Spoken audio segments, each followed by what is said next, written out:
नमस्ते दोस्तों। शुरू करने से पहले यहाँ कोरियाई फिल्म का पुनर्कथन किया गया। आगे बिगाड़ने वालों को चेतावनी।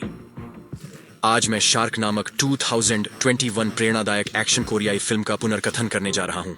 यह फिल्म एक बेवकूफ के बारे में है जिसे एक बदमाश के खिलाफ जवाबी कार्रवाई करने के लिए जेल में डाल दिया जाता है। धमकाने वाला बदला लेने के लिए बाहर से उसका इंतजार कर रहा है।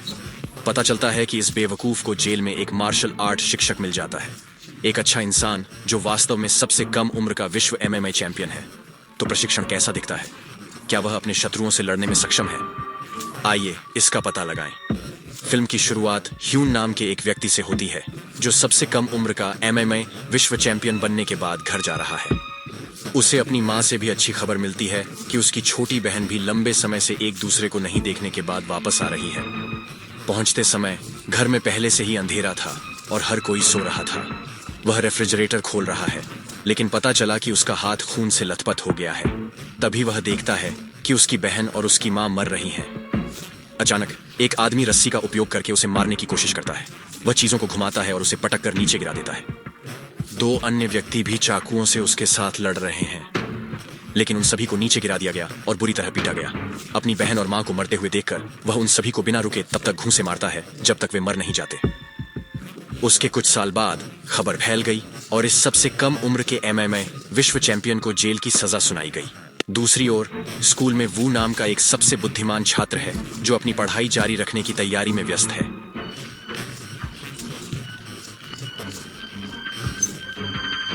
हर कोई उनका स्वागत करता है, लेकिन ब्रेक टाइम में सॉक अपने स्कूल में सीधे रूलर को पीट रहा है और वह वहां नंबर 1 बन गया है।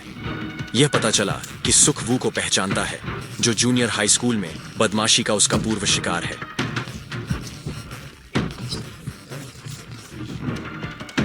सुख अपनी बदमाशी को इस लड़की में बदल देता है। इससे वो उससे रुकने के लिए विनती करता है, लेकिन इसके बजाय उसे और अधिक धमकाया जाता है। उसका धैर्य खत्म हो रहा है। फिर वह एक तेज कलम लेता है और सूखे की आंखों पर तब तक वार करता है जब तक कि उनसे खून न निकल जाए। दृश्य अदालतों में चला जाता है जहां वू को दोषी मानकर सजा सुनाई जाती है और कुछ वर्षों के लिए जेल में डाल दिया जाता है। वह कैदी बनकर अपना जीवन जारी रखता है। शामिल हो जाता है जो हमेशा शांति की आशा रखता है। वू को सूचित किया जाता है कि 3 आदमी हैं जिनसे उसे बचना है। यह बड़ा ताकतवर आदमी और फुर्तीला नाटा आदमी, ये दोनों गैंगस्टर नेता हैं और आखिरी एमएमए चैंपियन ह्यून है जो भी वहां कैद है। और उन्हें 2 और खिलाड़ियों की जरूरत है। वू और उसके दोस्त को खेलने के लिए मजबूर किया जाता है। खेलते समय वू को डांट पड़ती है क्योंकि वह गेंद को किक मारने की कोशिश करते समय स्थिर खड़ा रहता है। इससे पता चलता है कि वह गलत गेंदों को किक मारता है। इससे यह बड़ा आदमी क्रोधित हो जाता है और वू को जबरन कहीं खींच लिया जाता है। उनके रास्ते में ह्यून गुजर रहा है। लगता है ह्यून एक अच्छा इंसान है। वो उसके पास जाता है और मदद की भीख मांग रहा है। वह वू के प्रति उदासीन दिखता है, लेकिन अचानक उसे उस पर दया आती है और वह उसे छोड़ने के लिए उनसे बात करने की कोशिश करता है। आदेश दिया जाना स्वीकार नहीं करता। यह बड़ा आदमी अचानक वू को मुक्का मार देता है, लेकिन वह इसे आसानी से चकमा दे सकता है और यहां तक कि उसे केवल एक स्लैब से नीचे गिरा सकता है। हालांकि वह आज आजाद है, वो अभी भी बड़े आदमी और उसके गिरोह से परेशान है। उसी दिन उन्हें एक मेहमान भी मिल गया।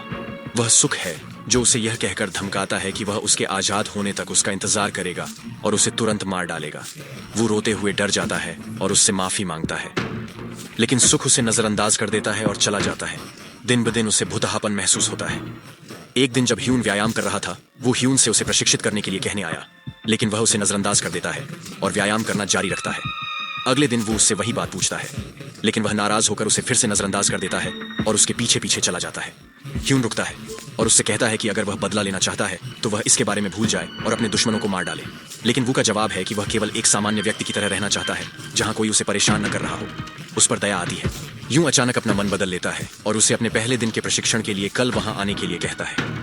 इससे पता चलता है कि यह इतना आसान नहीं है। वह उसे एक छात्र के रूप में तभी स्वीकार करेगा जब वह उसे 100 राउंड दौड़ने में हरा देगा। ऐसा प्रतीत होता है कि वह ह्यून से बुरी तरह हार गया, लेकिन वह अभी भी दौड़ना जारी रखता है, भले ही वह इसे और सहन नहीं कर सकता। वह सूख और बड़े आदमी कैदी की कल्पना करते हुए लड़खड़ाता है। वह फिर वापस आता है और भी तेजी से दौड़ता है जब तक कि वह बेहोश न हो जाए।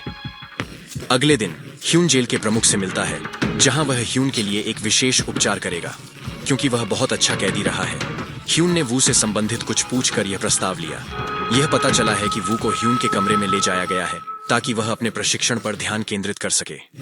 यह एक अच्छा विचार है, लेकिन अभी तक आपको धन्यवाद देने का मौका नहीं मिला है। वू को तुरंत पुशअप करने के लिए कहा गया और वह एक बार भी पुशअप नहीं कर सका। दिन ब दिन उसे बुनियादी बातों पर ध्यान देने की जरूरत है। पुशअप्स से शुरू करके पुलअप करना, मुक्का मारना, लात मारना और साथ ही अधिक खाना खाना।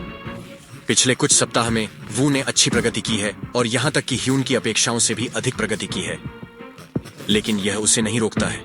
वह अभी भी किताबें पढ़ते हुए प्रशिक्षण लेते हैं। उसका दोस्त उसे सलाम करता है, लेकिन उसे बुरी खबर भी देता है। ह्यून को दूसरी जेल में ले जाया जाएगा जबकि वो अपने युद्ध कौशल का प्रशिक्षण ले रहा है।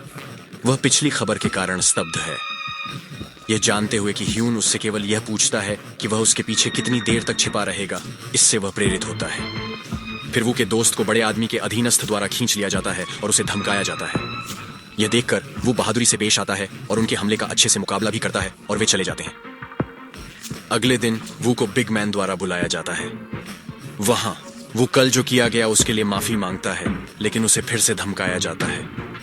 उससे संतुष्ट नहीं होने पर बड़ा आदमी भी उस पर पलटवार करता है। वह इससे आसानी से बच जाता है और पलटवार भी करता है। अब वे लड़ने पर उतारू हैं। भले ही उसे प्रशिक्षित किया गया हो, फिर भी उसकी शक्ति में कमी है और वह मारा जाता है। वो उसे कई बार मारने में सक्षम है, लेकिन इसका कोई मतलब नहीं है।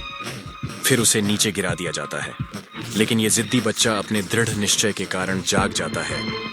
अपनी अंतिम शक्ति के साथ वह अपने सिर का उपयोग करके उस पर कई बार मुक्का मारता है और उसे नीचे गिराने में सक्षम होता है। वो यही नहीं रुकता और उसे कई बार मुक्का मारता है, लेकिन ह्यूम उसे ऐसा करने से रोकने के लिए आता है। दूसरी ओर शहर के केंद्र में सूख एक गैंगस्टर के साथ गुस्सा करता है और वे लड़ते हैं। अपने कौशल के कारण सूख केवल अकेले ही उन्हें हरा सकता है। ऐसा प्रतीत होता है कि उसकी हरकत को किसी गैंगस्टर नेता ने देखा है। यह नेता उसे अपने साथ शामिल होने के लिए कहता है और उसके अधीन प्रशिक्षण लेने की पेशकश करता है। पता चला कि वह अब एक गिरोह का सदस्य है जो जेल में बाउंसर के रूप में काम करता है। वो अब काफी मजबूत है। अब उसका प्रशिक्षण अपने शिक्षक के साथ झगड़ा बन गया है। वू को अब भी ह्यून द्वारा हमेशा पीटा जाता है, लेकिन एक पल में वह अपने शिक्षक को मात देने में सक्षम हो जाता है। ह्यून को उस पर बहुत गर्व है और पता चला कि आज उसका यहाँ आखिरी दिन है।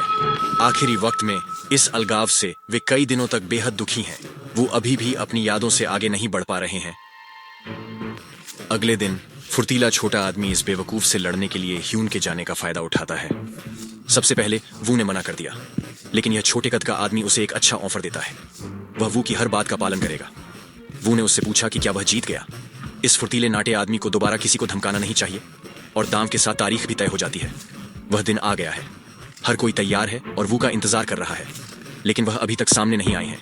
यह पता चला कि उसके पास एक आगंतुक है, सुख, जो उसे यह कहकर फिर से धमकी देना चाहता है कि वह अब एक गिरोह का सदस्य है।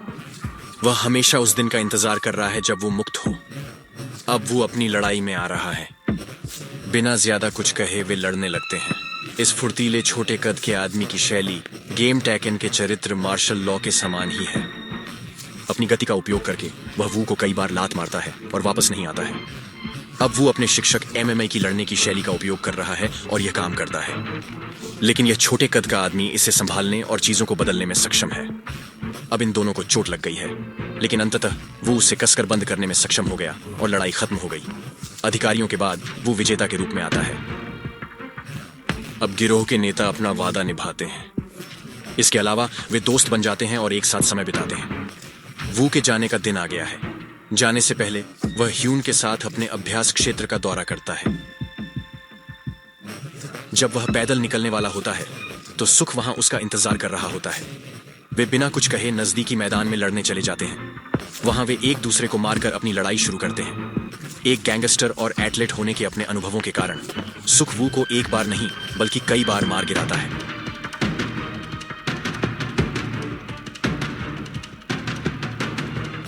लेकिन अपने दृढ़ संकल्प से वह हार नहीं मानता और आगे बढ़ता रहता है। इन गंभीर परिस्थितियों में वू को ह्यून द्वारा सिखाई गई तकनीक याद आती है।